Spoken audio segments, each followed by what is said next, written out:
ირაკლი ღარიბაშვილის დაკავებასთან დაკავშირებით რას ფიქრობთ? არ მეგონა ღარიბაშვილი რო ეგეთი იყო. მოგწონდათ როგორც პრემიერი? კი. ცუდი კი არ იყო. არ უნდა დაეკავებინა. 5 წელი მიუსაჯეს და რამდენად სამართლიანია თქვენთვის? არ არის სული. თან პასუხი ძალიან გული მწდება. მოგწონდათ როგორც პრემიერი? პრემიერი როგორც კი მომწონდა ნამდვილად. ვერ ვფსოეთ ამ თემაზე, რა ვარ. თქვენთვის როგორი პრემიერი იყო საერთოდ? არც მაინტერესებს რა სახელობთ.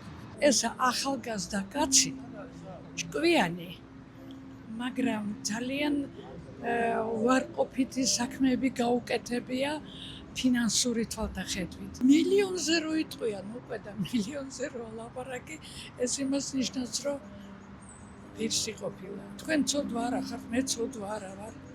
ექიმი ვარ, უმაღლესი სტუდენტები მყავდა, მუშაობდი ამდენი წელი, არაფერი არ მაქვს. იმიტომ რომ არაფერი არ მომიპარავს და არაფერი არ მეძლეოდა იმ ხელფასის გარდა, რაც იყო საჭირო.